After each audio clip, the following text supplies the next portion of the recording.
We want to welcome everyone to Centerville City Council. It's been 3 weeks since we've had one because we go first and third Tuesdays, and we had a fifth Tuesday, so it's always a little different when we have that fifth Tuesday. It's a long time between meetings. So thank you, staff, for being here. Thank you, council, for being here. Thank you, members of the public that are here. It's obviously quite a privilege to be able to do this and meet in freedom and be able to have these meetings. So to make sure that we have a voting majority, I'm going to do a roll call starting with Councilman Meekum. Meekum present. Summerhays present. Plummer present. And Councilwoman Hurst is also going to be walking back in. She had to run to her car really quick, but I didn't want to delay any longer starting. But we have excused one council member tonight. So we do have a voting body present. So thank you, council, for being here. I will begin the meeting with a legislative prayer. Our Heavenly Father, we're very grateful for this time of year, for the beauty that we have in the area that we live, for the moisture that we have received, and bless us that we can continue to receive that moisture throughout the year. We're grateful for the freedoms that we have that meet here. We're grateful for those that have come before us that have fought for these freedoms and the various wars that we have had and the independence that we do have because of that. We're grateful for all the residents of our community that work day in and day out in trying to take care of their families and take care of our community. We're grateful for that.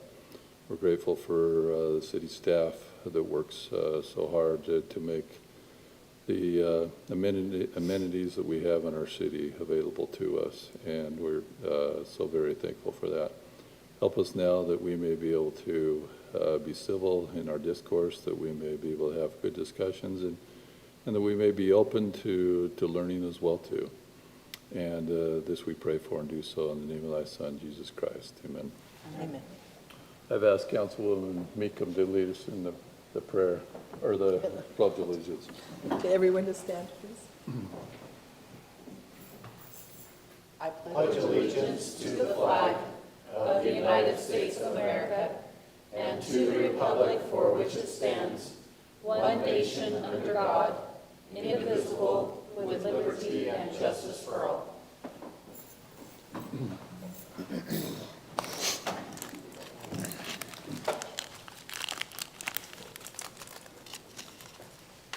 Okay, the next thing on our agenda is the open session time. I do not see any public hearing matters tonight on the agenda, so anything is open to discuss. All we ask is that you try and keep your comments to 2 to 3 minutes, and you, for the record, introduce yourself and where you're from. So that is now open. If anybody is so inclined to want to comment, just come to the microphone here.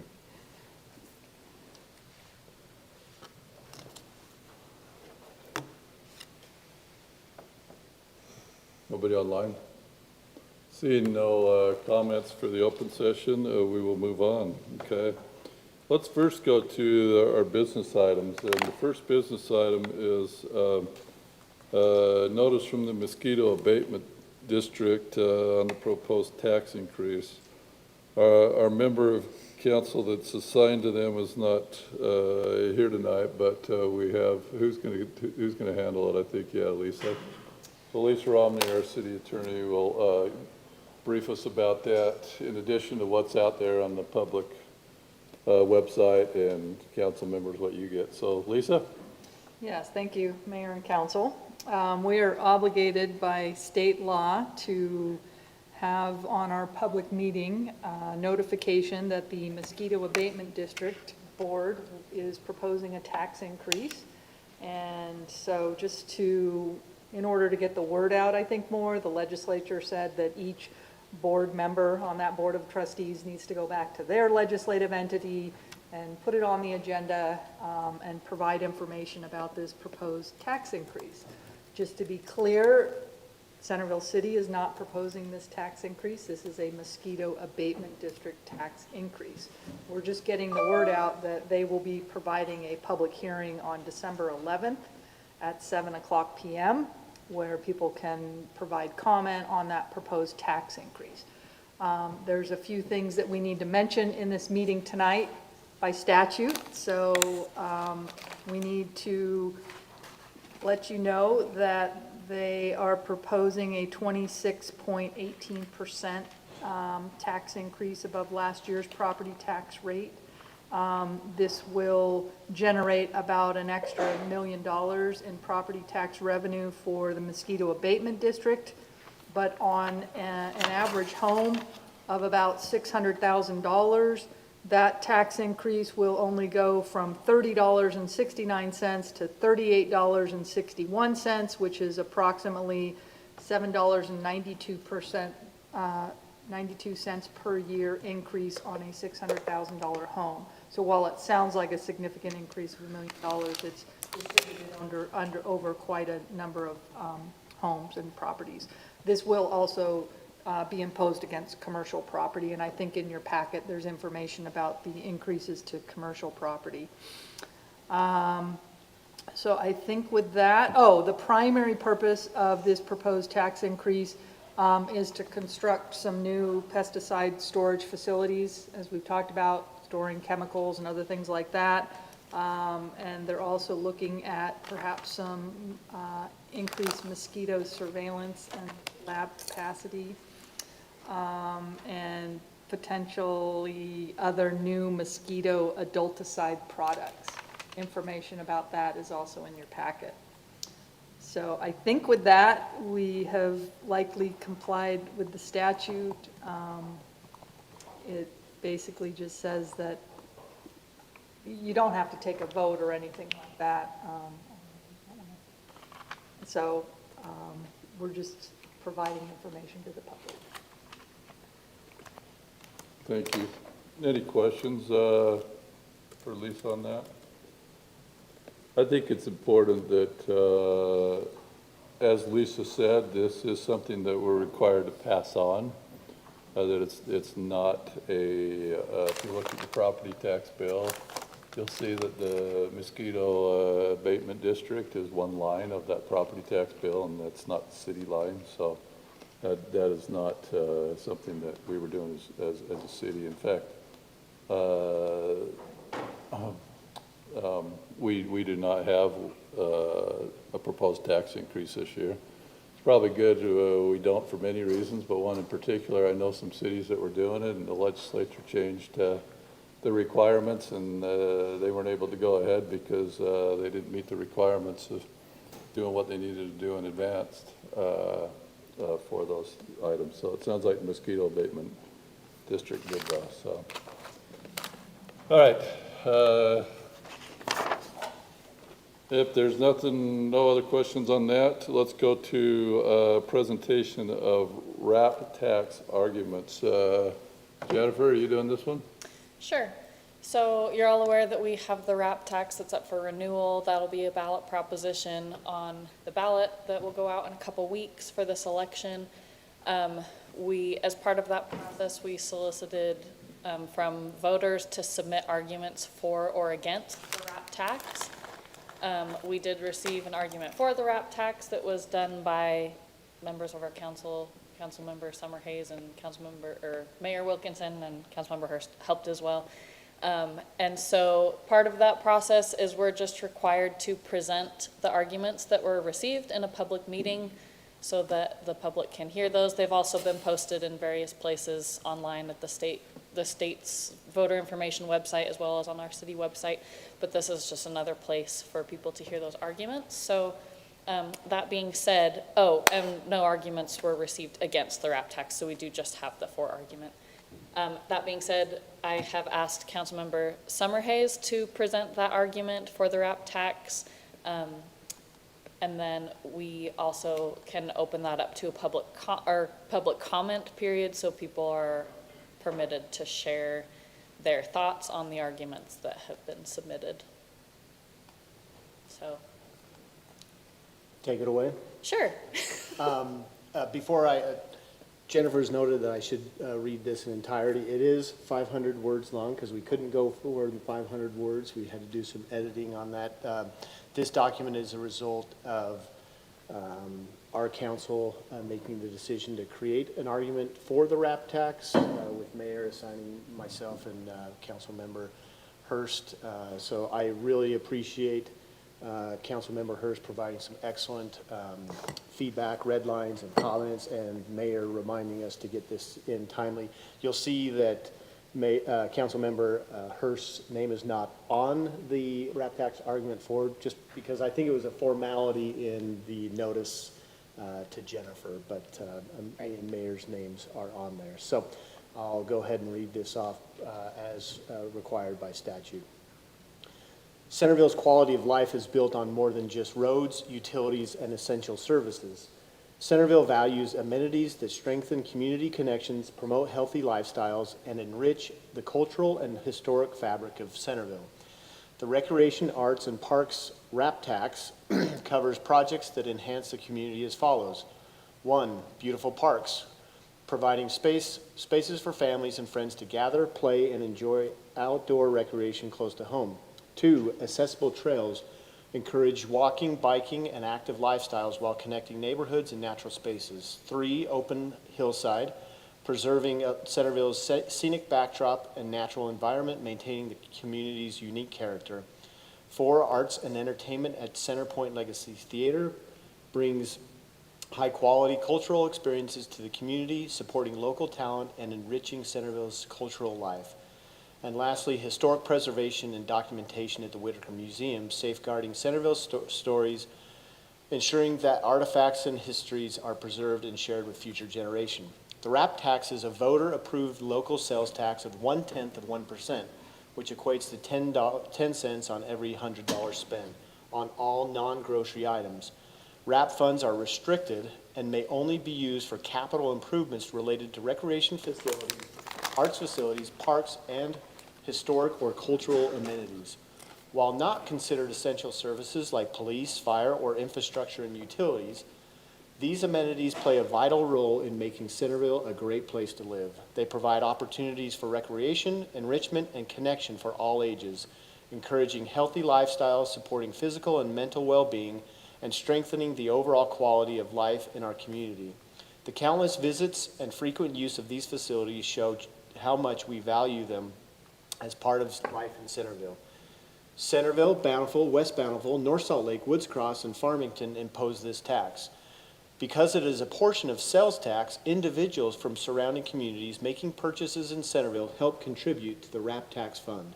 The RAP must be periodically renewed and approved by a vote of the residents of Centerville. If approved, it would continue an existing tax, not impose an additional tax. Projects that have already been funded by Centerville's RAP tax include Davis Center for the Performing Arts, or commonly known as the Centerpoint Legacy Theater, renovation and enhancement of Island View Park, replacement of community park playground equipment, community park pickleball courts, trail improvements, Whitaker Museum improvements, and historic preservation projects. RAP funds are often leveraged with federal, state, county, and private grants to stretch local dollars further. By combining RAP tax revenues with outside funding sources, Centerville is able to maximize amenities, accelerate improvements, and deliver results for residents at a lower cost. If the RAP tax is continued, the intent is to allocate those funds toward improving parks, trails, and recreation facilities, as outlined in our Parks, Recreation, and Trails Master Plans, as well as a small percentage of funds being made available for arts, cultural, historical facilities. Without RAP tax fund, these improvements would likely be delayed or eliminated. Please join us in voting for the continuation of the RAP tax to preserve and enhance parks, trails, arts, and cultural amenities that make Centerville unique and special. Thank you. I think it's excellent, thank you. You're welcome. I'll concur. Great job. Thank you. So can we have a public comment period on this then? Yeah. That we're looking for? Anybody that's so inclined, you can make a public comment on this wrap tax. Just once again, come to the microphone and identify who you are and where you're from.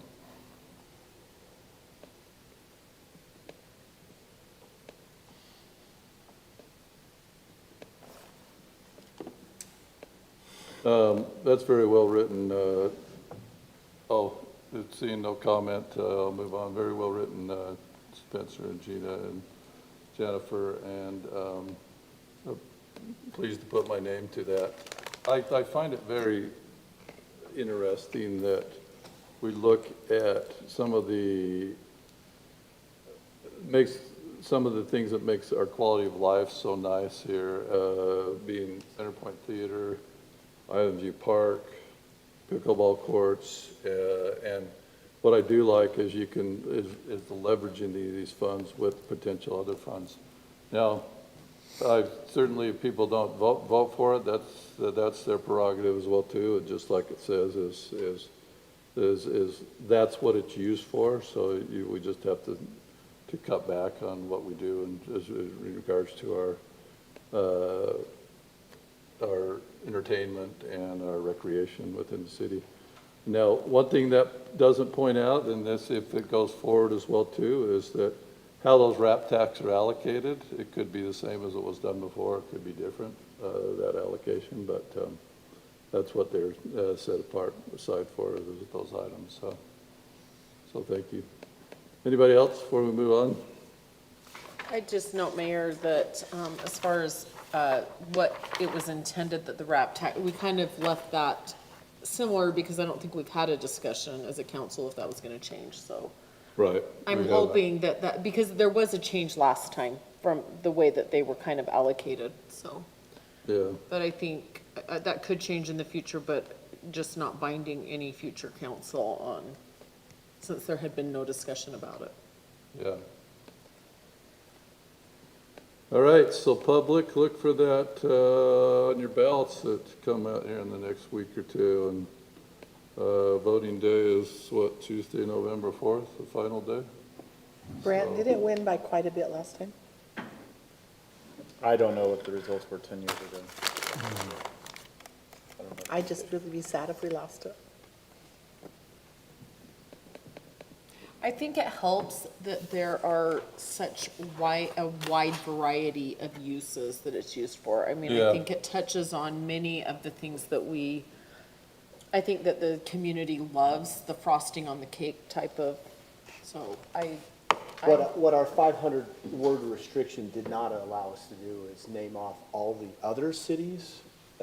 What I was surprised by is actually how few are not part of the wrap tax.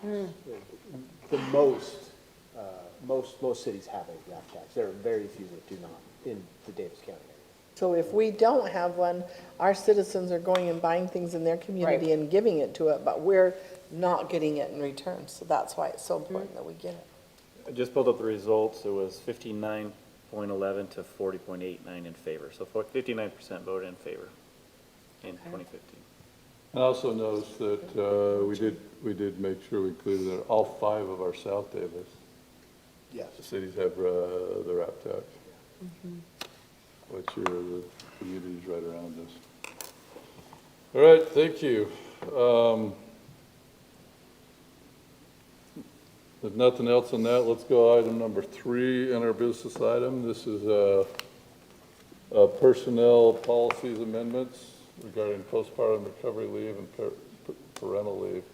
Now, this is a topic that we discussed in 3 separate work sessions, and we went back and forth many ways on this. And I apologize, the last session that I said, we spent 3 sessions on this. It's time to move on when I got a little bit frustrated, but I've thought about this one a lot, and I've thought that, and I think this will be consistent with what I said in the past on it. I think policies sometimes are good, so sometimes they suck. And I think the policy in this area really stinks because I think you should just be able to, and I know that this dang public sector versus private sector.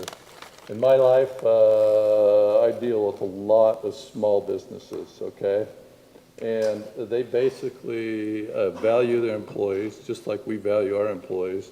And if somebody needs some personnel leave, they say, take the time you need and get back. I might have to call you on a couple things. And we don't have to have a policy. And I just wish to high heavens we could do that. We could give our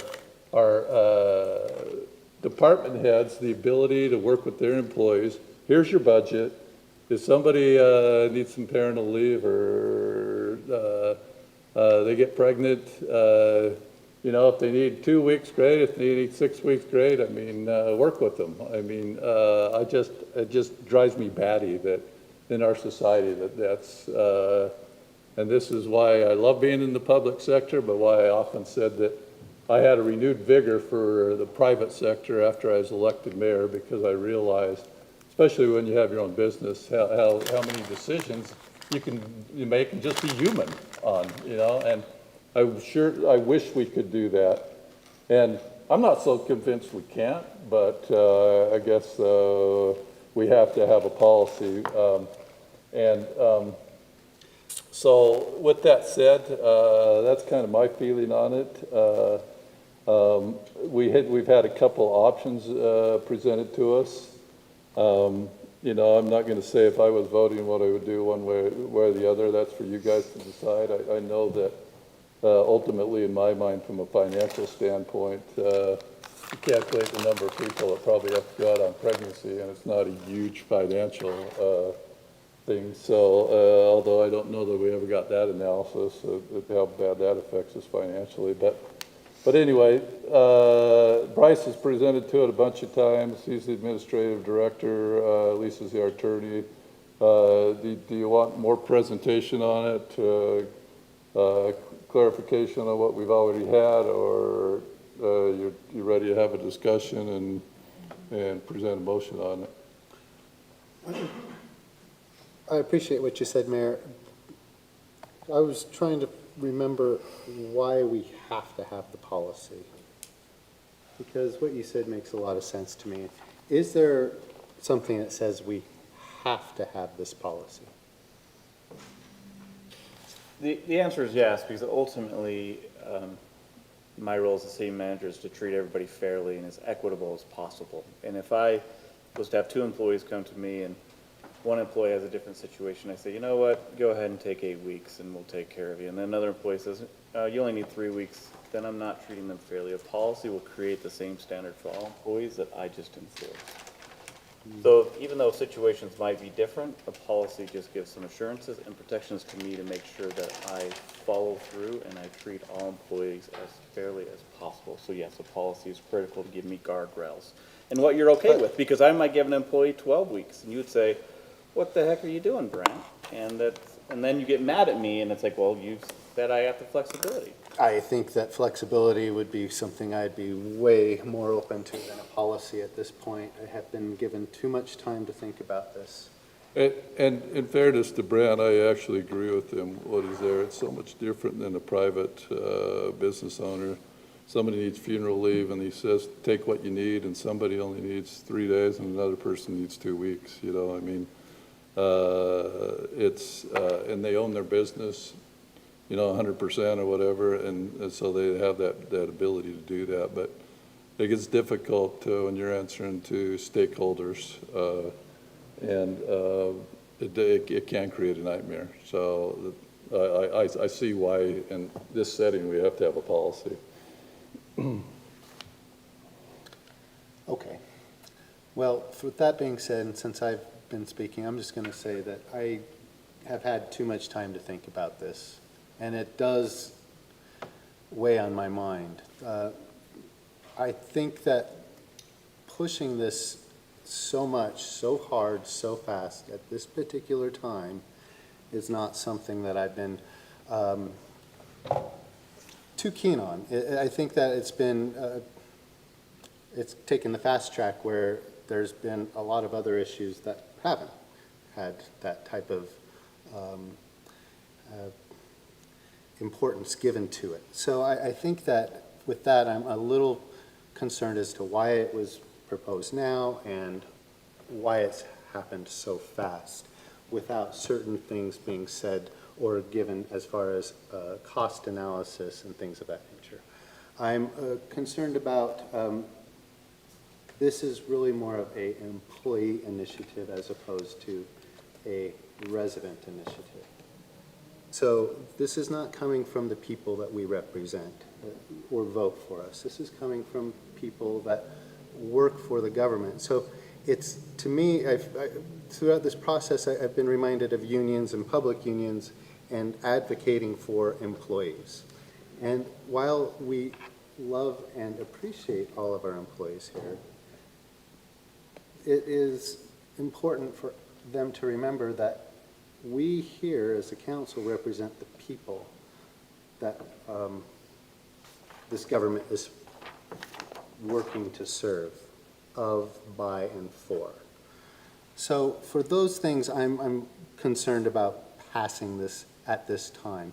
I would feel much better tabling this issue at this time so that we have more opportunity to analyze with future statistical models, can we determine the cost of this in a worst-case scenario?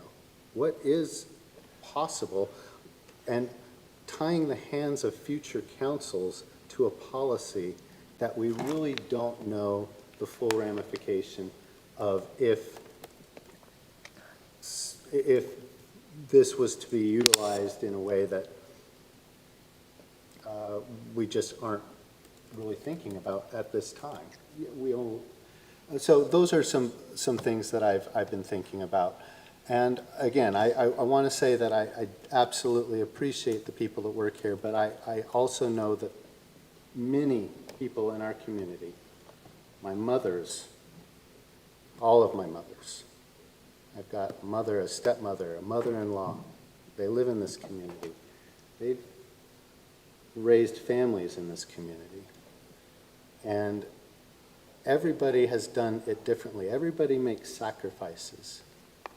Everybody wants to have a balance between work and life, or work and family. And I think that we need to, as the government, we need to encourage people to make the choices that are best for them, but it's not incumbent upon the employer, whether it's private or public, to create a safety net or that life change if that's something that needs to happen. Especially when we already have other programs that are and policies that are already in place, such as the leave that they already have. And it would be much more fiscally responsible to allow employees to utilize their leave in a way that they can do it so that they can have those 2 weeks for a newborn or something to that effect, and to institute this policy as it is written right now. Thanks for comments. Any other comments, discussion? Brian, so obviously we've discussed this, and it does resonate with me when you say residents didn't ask for this. But I do think, as I've thought about this, I mean, we have been talking about this. We had 3 work sessions. They're at least 2 weeks apart. I mean, we've been talking about it for a couple of months. Yeah. I 100% agree with you. I don't know that this should have taken priority over other work that we should be doing, but here we are, so I'm ready to move on. When we say that residents didn't ask for this, I do agree with that, but we do need solid staff here working and getting the work of the city done. I mean, we do as city council members, we sometimes spend a lot of time working on issues, right? But our backbone of how we get that work done is our employees. And so in my mind, I think I've come to the conclusion that, yes, I hear you and I agree with you, but at the end of the day, besides our drinking water and our roads and everything else, we rely on a bunch of services that these guys help us take care of, whether that's scraping roads of ice and snow or whatever. And I do feel like that we need to be cognizant and aware that this is becoming a thing amongst other government agencies, and we want to keep our employees and we want to keep them happy. And, when we lose them, it takes time to build back up to what we have. If they're not happy here, they'll probably go somewhere else. But I'd hate to have this be the thing that we lost people because, we don't always pay the highest amount on salary. We pay a fair salary, but so I think for me, and we talk about the safety net too. Yes, I agree, government can't always provide the safety net, but keeping employees happy and also just providing them, because we salary-wise don't always pay the highest dollar amount. I think they are coming here with that. They know that, but they want, they value some time off too. There's more leniency with maybe having some time off. Although I drove down Frontage Road on Saturday to take my daughter somewhere, and we had an employee out making sure that we didn't have flooding in the city, getting a valve found so that water could be pushed under the freeway. That to me is somebody who is committed to and cares about us. I don't suspect anybody told him to do that. I think he was just watching the weather and took care of it. And you will be getting a letter about that from me. But I know that we have really dedicated employees too.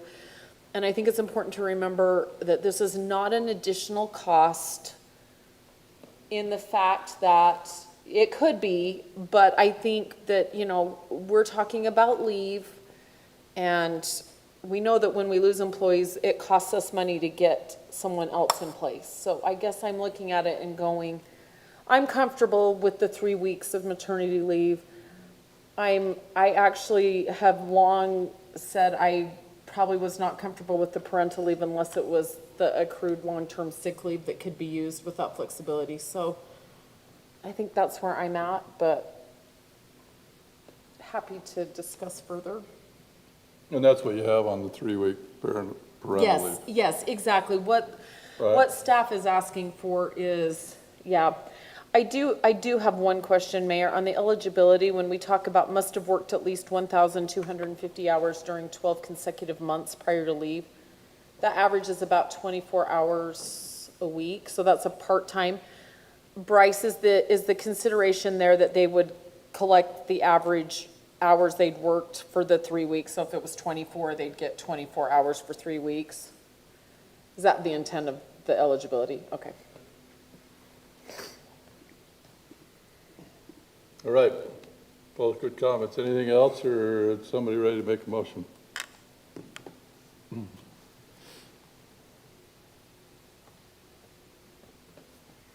I'll make a motion as it stands in the staff report and just see what the consensus is. Being that I'll make a motion that we approve resolution 2025-15, enacting section 5.130 of the Centerville Personnel Policies regarding postpartum recovery, leave, and parental leave, and amending section 5.070 regarding long-term sick leave. I'll second that. Motion is second. Further discussion? Okay, vote. Councilman Meekum. Aye. Aye. Aye.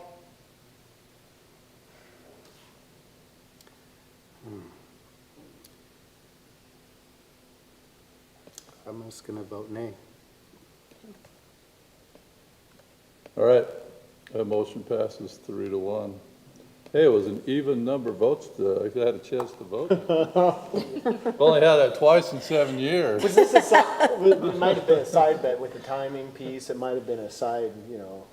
Mr. Mayor, if I could just ask for one clarification, I know there was some talk about backdating this to July 1. That wasn't. That, That was in the, was in the I think packet. it I was just wanted in to the make- packet, so I. the packet, that's, That's in the packet, yeah. I just got a note text just to make sure. It's in the, it will be in the policy as well, Yeah, possible. Thanks. I was gonna say, I think it was in the resolution, correct? and the policy. yes. I just didn't know if we It's in- need to it's in state the it. policy. I just Yeah, yeah, I saw it in the policy, but I thought it was also, didn't know if we need to state it in the motion. That's okay. Yeah. Okay.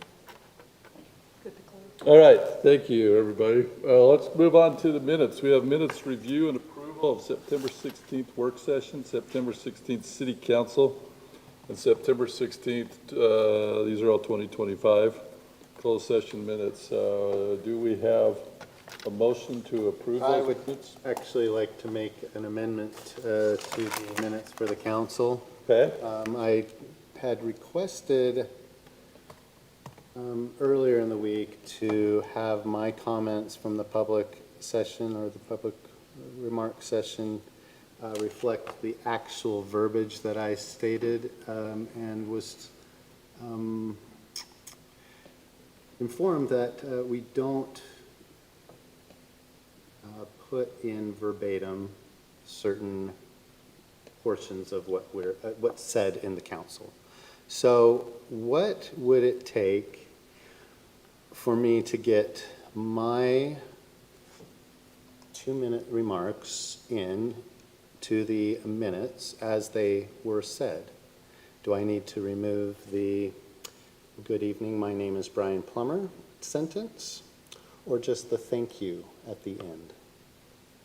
Because that was what I would like to, and honestly, I would like to see Janie Wilkinson's words stated in their entirety as well. And that would be my request for the council minutes. Sometimes you just don't get the full picture of what is being said in a short and brief summary, no matter how good that summarization is. And I say kudos to our recorder for being able to summarize so well. But in this particular instance, I'd like to see those 2 remarks in full. Can I have that inserted? Jennifer, can you just weigh in on verbatim versus summarized? I mean, Because we've had this discussion we've previously. had this discussion, and I'm frankly I'm not verbatim camp, but I do think we tend to cut out too much. I think I would like to see more detail, but I guess, what are the requirements from the state? So the requirements, the requirements for minutes, date, time, location of the meeting, the motions that were made, and the decision on the motion.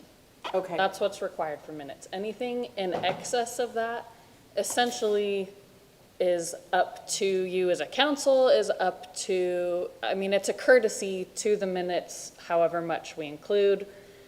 The purpose of minutes is to be a concise summary of the substance of the meeting. We never have ever put in verbatim transcript of anything. That's why we have audio recordings, so people can go and listen to everything that was said. And the minutes are supposed to be a concise summary of what's said, and that's. I would also, I mean, we talked about it, like I said before, and a member of the public asked that there was language be put in verbatim. This council unanimously denied that, based off what Jennifer had said, and we set somewhat of a precedent. So I'm concerned that if specifically a council member wants to include verbatim language when he has voted against a previous resident asking that verbatim language go in, that is not consistent in that approach. I'm really uncomfortable, because that could be definitely seen as Favoritism. being preferential to an elected official, where a resident who asked for verbatim language to be in there did not get that same request honored. I would ask, thank you, Councilman Summers, I would ask this, Jennifer, is there ever a time on any of our discussions that in a presentation you include the whole thing?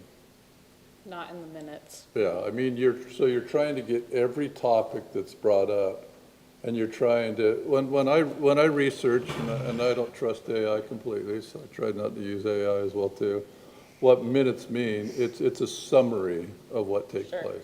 And Lisa And actually. you want to catch everything that takes place. I would also point out why Lisa's bringing that up, that we do have on YouTube the full thing, and we can get rid of that after 3 years, but we have not, whereas minutes we will keep forever, okay? So there's a lot of information out there, but And Mayor, I would add, I'm not opposed, Brian, if you feel like you want a verbatim, that's probably something you could submit to our recorder's office and have it in our, yeah, good point. in our historical files. It may not go in the minutes, but if somebody said, I want Councilmember Plummer's statement verbatim, you could provide that to our recorder and it could be held as part of our document. So you're saying make a copy of his, of what he presented and Yeah, just email it to Jennifer and it's part of our put that historical in the document. records of the city? Sure, why not? I think where I'm at is, consistency, so kind of along with what you're saying, yes, we have had a resident ask and we denied that. So, but I guess I'm saying, is there an option here for a policy change? And I guess what I'm hearing from, I would say, well, if Brian wants his whole verbatim thing put in, then all of it should be verbatim, right? Like and I do have a slight issue with the entire thing being verbatim, because sometimes I feel like having done minutes before and verbatim, like we don't always talk as well as we write, or as we think it out, we're kind of talking off the cuff and we have run-on sentences and run-on pages, and I think it would be hard to get through that document and get to the meat of what the requirement is, which, moving along down the road 10 years from now, the verbatim may not be nearly as valuable. I'm not saying yours isn't, because yours was very well thought out, but I'm saying, I guess I'm kind of, as we're talking about this, saying, it's nice that it's just sort of succinct. I do like that you can go back to YouTube and I did it don't we today kind and of do transcribed the minute, don't we kind of have a little description too? On the YouTube? Yeah. Yeah, I do timestamps on all of the YouTube so you can directly jump to any topic that was discussed in the meeting. Yeah. And that is fabulous, It- because that's- I've I've looked used back that. at planning commission Right. and see when Yes. they're discussing specific topics, and go to that. So thank you for that, that's really good. I kind of like Spencer's idea of just documenting your verbatim statement as you've requested and just keeping it as part of the record. Is that a possibility? It is, and I would like to say that I don't remember voting against a resident putting in verbatim, so I guess that must have been before my time? I don't think it was. Okay. Is our resident might be present. He is. Oh, yes, I actually, no, thank you. You are back there. That was you. All right. The resident knows full well. Not to call you out on that.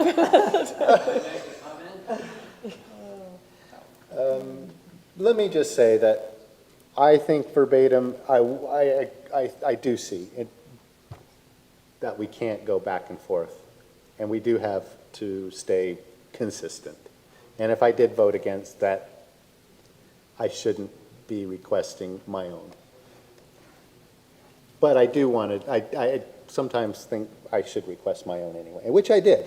And I think that, Spencer, you gave me a very good option moving forward. I'm looking at her summary. We just want another option before you finish. If you want to elaborate a little bit more, and you want to just expand out a few more sentences, be happy to entertain that for the summary if it feels like it's not capturing. But if you wanted to propose some changes, like a sentence or two added, then I think that's well within. You But we know- could table tonight. I agree with what everybody has said, but I have also seen all of us add quite a bit to something we've said, or even said my intention was this and change it a little bit.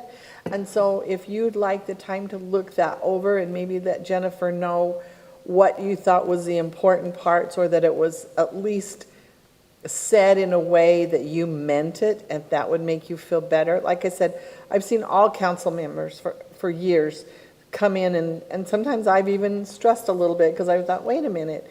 They said, I said this, but I meant this, and so we've changed it a little bit, even at that, and it wasn't exactly what was said. So I certainly don't have a problem with you if you'd like us to table these minutes tonight, and you look at that and maybe talk to Jennifer about a way of saying what you said without it being verbatim. Still err on the side of concise. Right, right. That's fair. And I appreciate the time. I'm looking at the summary. I honestly don't think I could summarize it without adding a couple of more. That's a You great did compliment, job summary. Jennifer. You did a great summary, and other than that, I would just say the whole thing. So since the whole thing is not something that is consistent with what we've done in the past, I will withdraw my request, but I will send that to you to hold in an archive. Sure. Somewhere in this building. There's a vault. I'm sure there is. I mean, is the council open to having just a little bit more detail? Yeah, that's what we all I said. think you all are, but honestly, I look at what I wrote, and I look at what she's put down, and she really did, I mean, she has gone through, and she highlighted my reflection, she emphasized my point about under one flag, and doing it with respect and humility. I honestly look at everything else as just a lot of fluff. So, thank you. Good job, Jennifer. Good work, thanks. So I'm going to let you make the motion then. I make a motion to approve these minutes from, I'll second and that. the minutes from the work session as well, Second I that. think there's a closed session. Yeah, there's- and the closed There. session. I second So that all one three too. of these minutes, I will make a motion to approve. Second. All in favor, aye? Aye. Opposed? All right, financial report. Just backing up, though, there is one clarification, I know it passed, but I wasn't present for the second portion of the closed session, so I don't know if you noticed, noted me having left that. Oh, I don't have those minutes pulled up, but Okay. I will. Good Because I was there for the We had- first. we had two there was sections two and you i- left There was for two the- items on that that closed session. I was there for the first part, not the second. Okay, so let's just add in a friendly amendment to, I'll just add something that says Spencer Summerhays left before that Friendly section. amendment. Okay. I'll put that in. Is that okay? Friendly amendment revote? Second. Okay, thanks for that note. Are we doing amendment then? Are we voting again on it, or are we? I'll defer to what how staff directs us to do that. Do a real quick vote, please. Yeah. We'll make an amendment to the to the closed session minutes that Councilmember Summerhays was present for the first portion and excused himself for the second. I'll second that. All right, motion second, all in favor, aye? Aye. Opposed? Thank you. All right. Next thing is the monthly financial report. This is not a quarter end, but I do, and I hope you do take Nate's hard work serious and look at the points that he makes on these. He helps us out on areas that he thinks that is important, and I think he's learned us enough to know what might be critical to us. For instance, one area I looked at was on the property taxes that we received. It was kind of low, and he mentioned that we'll receive the majority in November, December. You know, and then he said what it was for back the previous year. So stuff like that is really helpful in reading it, because whenever I read a financial and go, whoa, we should, those are just things that are reminders to us. So unless there's specific questions for Nate on that, then it's there for your information. And we'll move on from that since it's not a quarterly. I would say thank you too, Nate, because for the layperson, you make it really easy, and I appreciate that. Yeah, He does a great job. I love those highlights, even I do with, too. with me being a CPA, I love those things he points out. So, thank you. All right, mayor's report. Okay. You want a council report? Oh, yeah. It's okay. It'll all be really quick. No, please. I've spoken way too much tonight. I'd like you to take more. I'm gonna be, well, I Okay. read for what, 5 minutes? Goodness. I'm sure people felt otherwise. Just All right, quickly. council report. Thank Yeah. you for catching me. Yeah, quickly, we are going through our budget process at the rec center. We have a meeting on Monday to refine that, review it, and respond to any, have staff respond to any questions that board members may have. Given the statute that's in place, there is a tax increase that's been proposed and submitted to the county, so we'll probably have that on our next agenda, similar to what we just did with mosquito abatement. That one will be held November 17th at the rec district. So I think the window is 45 days and 4 days, or something, no earlier than 45, but no later than 4 days. So however the timing might work on that, I've sent an email to Tyson Beck over at Bountiful City, who's our, the rec district's finance director, as well as Tiff Miller, to make sure that we get whatever noticing.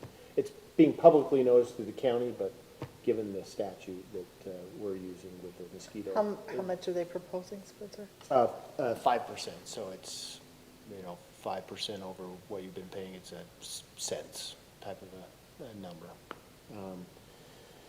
But that'll go out in all the packets for everybody as part of that. Anyways, and then Trails Committee's been a little bit slow. They've done some, they had a trail maintenance scheduled for Saturday. We know how much rain we got on Saturday, so that was been rescheduled for a different day.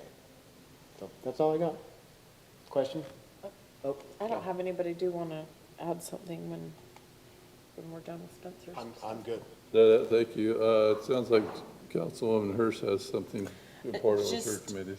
Just awareness for the council. The Parks and Rec Committee is working on the master plan.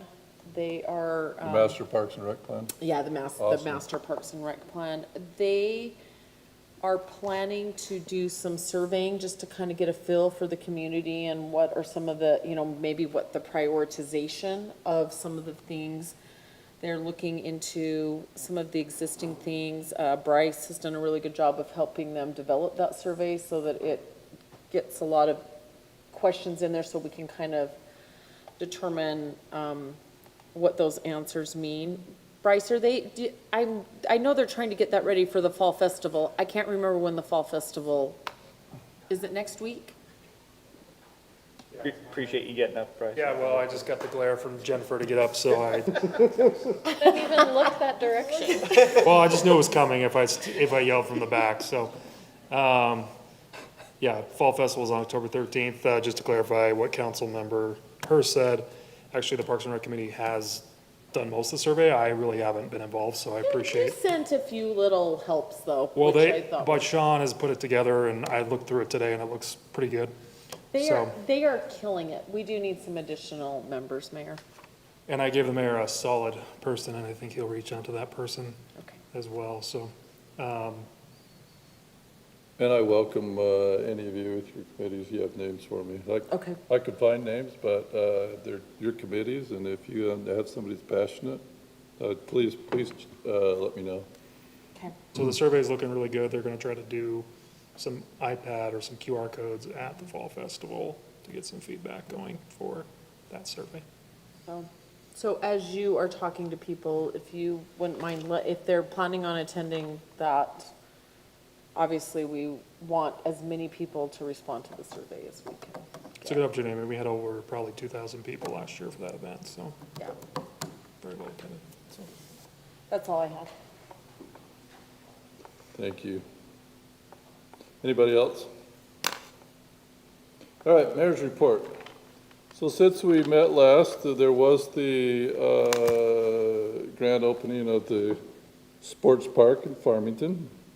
I was triple booked that night, so I did not make it to it. But I did notice on the radio that this weekend they're stealing the snowmobile show from Southtown, who's always had it. So hopefully that'll help repay some of the money that was spent on it. If they can get a show like that in. Makes me want to start snowmobiling again if I can go to the show and look at the new machines so close. But so we got that operating down in Farmington. We had the Paul Davis ribbon cutting down here on the west side of town at 1250 West. It was very well done. I talked with their marketing guy there, and he said that if any of you want to go down and see what they're doing, that just get a hold of him. He gave me his card. I think that it was pretty cool that in the back part they have a mock house that they will use to flood and do other things, and they can use it over and over again to train their employees in restoration and flood instances. And wish they'd flooded it while I was there, because my basement got flooded Saturday from that storm. You know, that's just part of what we had for 12 hours of rain. But so that was neat. Young Power Sports did their annual thing tonight at 6 o'clock that I usually go to, but we had meetings and I let them know that where they make packages, you know, for people that are in need, and that's neat that they do that.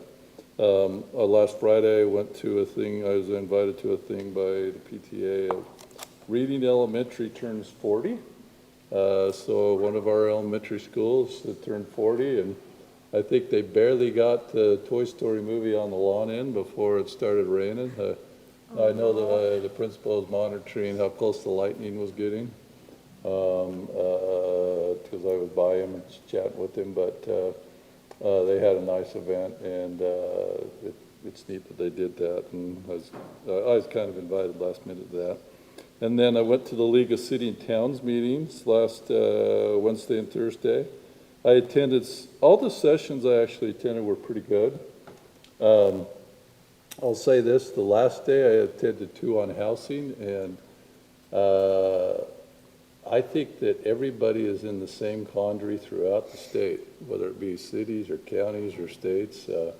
What do you do with this housing situation? You know, I mean, the ones I attended, I thought, would those work in our community? And I went to them, and they were kind of for bigger cities, so I don't know that they would work here. But the meetings I went to on Thursday, one really useful session I went to was how to run a better meeting. So between now and the end of the year, if I implement some subtle changes to see if you like them or not, or you may say, Mayor's gone crazy.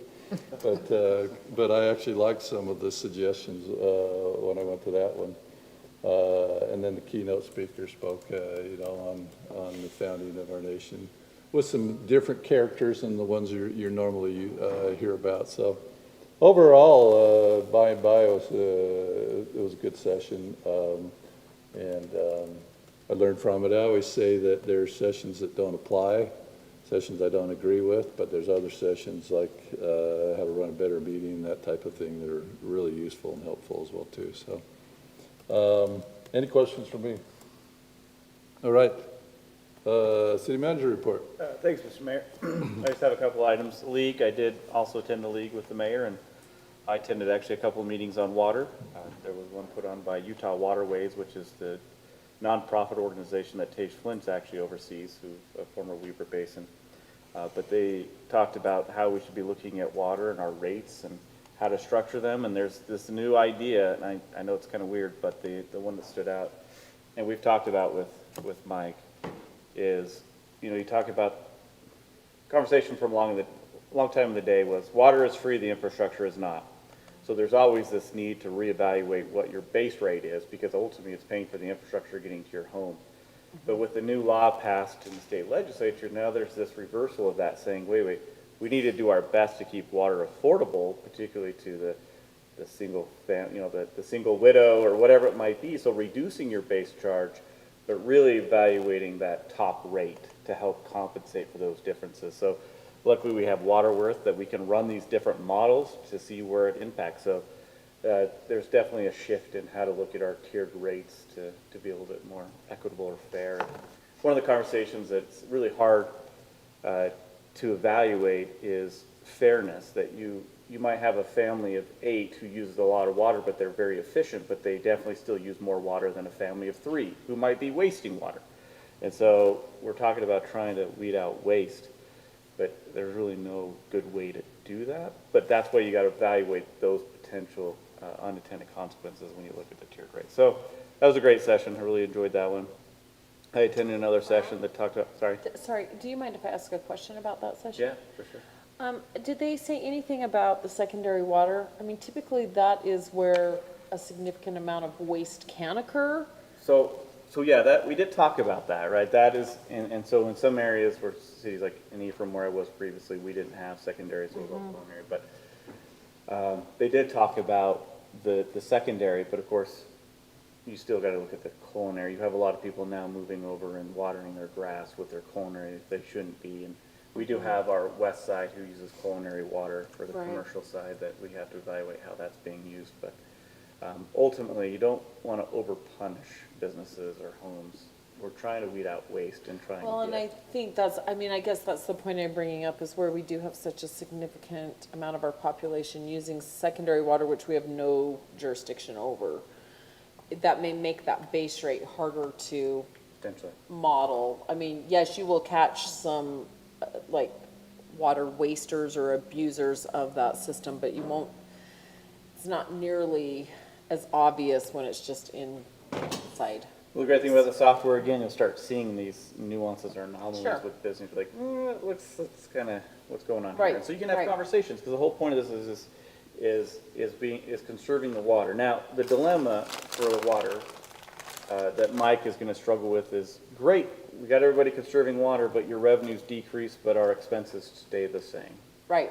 So, in the past, we've always said, hey, we got plenty of water, I need you to go use the water, because we need the revenue. And that's the argument from the administrative side.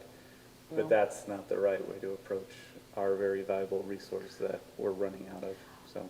Well, and I guess along with that is most of our drinking water comes from wells, and so we do not want to cause a situation where we're having excessive drawdown, because that's, Enoch, Woods Cross, correct. right, right. That's the concern, for sure. Okay. So anyway, great sessions on that. The affordable housing side, they highlighted the Farmington way that they're approaching accessory dwelling. I did talk to Mike Agate about it briefly. And the Farmington model is really tough. It would be very tough here, which is just this flag lot, but not a flag lot, and how do you oversee it? But nonetheless, I think it was an interesting, because they talked about 3 different cities, talked about the various different things they're doing. And it applies to their city, great ideas, but I'm not quite sure what works in Centerville, to be honest with you. We just have to have those conversations. Okay, thank you. Mayor, I didn't talk to you about this one, but we need a volunteer to serve on the South Davis Greenway Trails feasibility study from the council. So they've asked for a council member, a planning commission member, so Gary Woodward has agreed to represent the planning commission, but it would be great if we had a council member, or yourself, Mayor, if you'd like, to be on that steering committee. I believe it's going to last about a year. They're going to meet once a week. I'm just kidding. How often are they meeting? Once a quarter. The first kickoff meeting is October 21st at 1 o'clock here at City Hall. And what is it for? That trails that the 3 southern Davis County cities were agreed to do a feasibility study. Oh. And we got that grant from Wasatch Front. Yeah. Sorry, when is the first meeting? October 21st? October 21st at 1. Isn't that city You'd be council good, night? but Is it in the you only day? have till the end of Did you say at December, right? 1? At 1 is what the invite was that I received. Yeah, you can come up if you want, Mike. So I don't butcher the facts.